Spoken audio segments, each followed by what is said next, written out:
Our police officer Senzo Zungu has told the court how he knew all of the accused in the Senzo Meyiwa murder trial.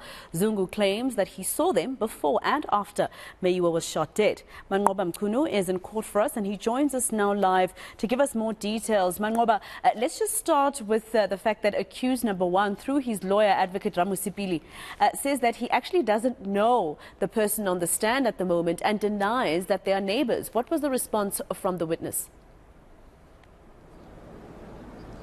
Well, certainly, Maseko, and the reason why this question was posed to him is because you recall that yesterday, during his evidence-in-chief, what Constable Senzo Zungu was able to do was to place these accused in forced arrest on the day that Senzo Meyiwa had been killed. He says they were at a hostel, and this is where there was a gathering that had been taking place at that particular time. So, for the first time, Maseko, we're getting a sense that these accused had been together at a gathering at forced arrest, and of course he says he was also part of that gathering. He had been invited by his nephew to attend that particular gathering, and he says at some point accused 1, 2 and 3 had in fact all the accused had disappeared, and later on accused 1, 2 and 3 in particular had come back running into the house, and he says that that's when his suspicions had been raised as far as this issue is concerned. So what also he had said is that he knew these accused, more especially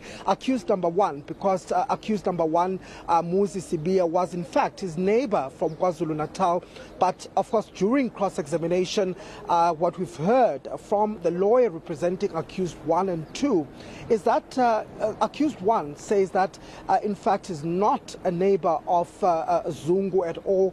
In fact, he says that it doesn't even come from the same area as Zungu, which of course Zungu has responded to, saying that it's a lie, but he also denies the fact that he was there at the hostel on the 26th of October when that incident had occurred. He also denied one of the accusations that was made by Zungu as far as the firearm. Recall that Zungu says when these 3 accused had then returned around about 8:30 that evening, he had in fact seen accused number 1 carrying a firearm, a .38 revolver. He also saw accused number 3, Toby Simngube, carrying a 9mm weapon. So what the lawyers have put for accused 1 and 2 is that both these accused have denied ever being at that hostel on that day. In fact, what accused 1 is saying is that he had lost his job in 2013 and he had left to KwaZulu-Natal back home, and he only returned to Johannesburg in 2015.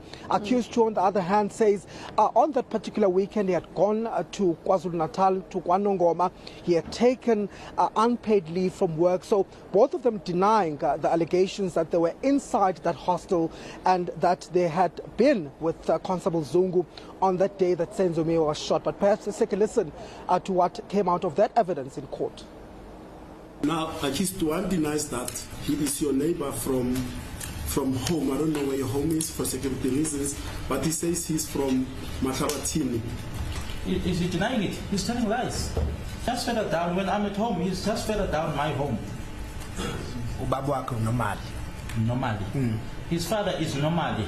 And both accused number 1 and 2 will deny that they were at Gwabini's place on the 26th of October 2014.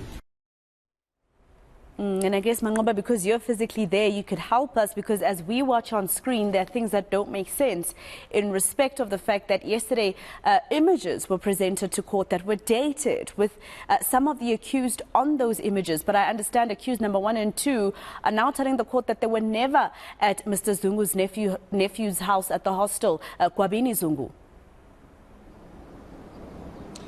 Well, that's correct, Maseko. And in fact, the photos that we saw in court, we understand now from the evidence of Zungu that these were photos that he had taken from his nephew's phone, which had been taken on that particular day. But I think what we saw more was accused number 3, the photos that we've also seen from the evidence of police analyst, cell phone analyst Lamberta Steyn, that were presented in court. And I think when we saw them for the first time, some of the characters and the people that had been beamed on those photos, we didn't get a sense or understand who exactly those people were. But now at least we're able to place some of the accused.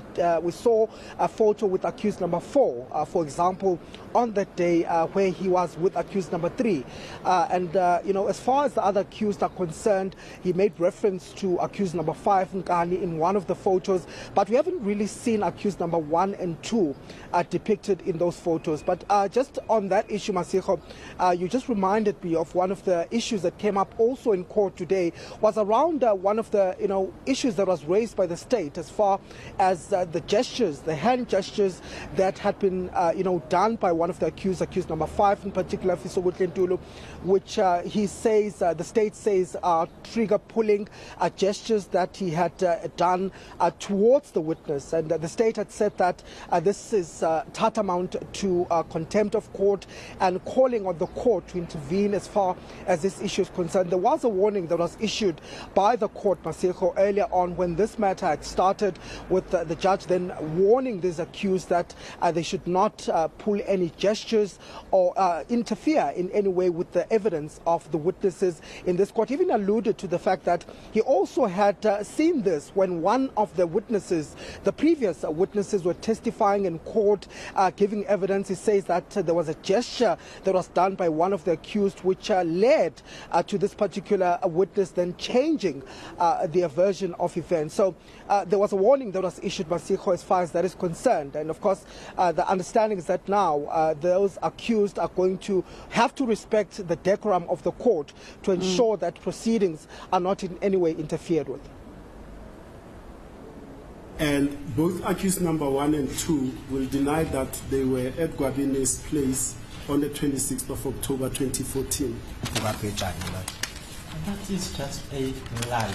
Accused number 1 will state that in 2013 until March 2013, he was staying at Foslora's hostel at Basotweni section, but when he lost employment in March 2013, he returned home and stayed home until he returned again to stay with his uncle in Tembisa in 2015. The question was at the statement. I want you to comment on that. I didn't know where he was working when he lost his employment. We have never discussed that. The basis of that proposition to you is essentially this, that since March 2013, he's never returned to Johannesburg or Gauteng until 2015. I saw him in Foster's. I was with him, drank beer with him, and I'm the one who dropped him. And Manqoba, what about the evidence by Constable Zungu about accused number 1, the changing of guns, the changing of a black hoodie into a grey one? What has been Ramusipili's response in defense of his client? Well, essentially, Maseko, they've denied all of these claims that have been made by Ramasipili, rather Zungu, in court. As you've heard in that previous bite, they've denied, number 2 has denied strongly that, there was any engagement, that he was even in the vicinity of that hostel on that day. So essentially saying that could have not happened because I was never there at the hostel. I've never met this person, and I was in KwaZulu-Natal at that particular moment. Also accused number 1 saying that, there's no truth to the fact that he had produced a firearm simply because he also maintains that he was not there at that particular point. We know why this evidence is crucial, Masiho, especially when it comes to the evidence of both these accused, because you recall that from the evidence that we've heard in court, it does seem to suggest that the phone of Kelly Khumalo had pinged at this particular hostel just more minutes after or hours after it had been taken from the house. And so this is evidence that seemed to suggest that perhaps these were the men that were then at the hostel that had been involved in this particular issue. And of course, we've seen the state building up this particular case, linking them up as far as cell phone analysis is also concerned, to say these were accused that knew each other. And now what we're hearing from Zungu is that they were in the same vicinity at that particular moment. But of course, at this particular point, they've denied that they were there, and of course accused number 2 also denying the fact that he was wearing a hoodie or he was actually ever at that particular hostel. Now, with respect to accused number 1, he also says that version that he gave Kwabeni, a .38 special revolver firearm, is false. I think that's just a way of defending himself, but he knows the truth. Further, accused number 2 also states that it's a falsehood that you saw him at Kwabeni changing from a black hoodie to a grey hoodie. I saw him. And he knows that as well. Accused number 1 and 2 deny any involvement in the killing of the deceased, Senzo Meyiwa. As I've already said that I never saw them killing him, so... All right, Manqoba Mchunu live for us outside the High Court in Pretoria. Thank you, colleague. Let's leave it there for now.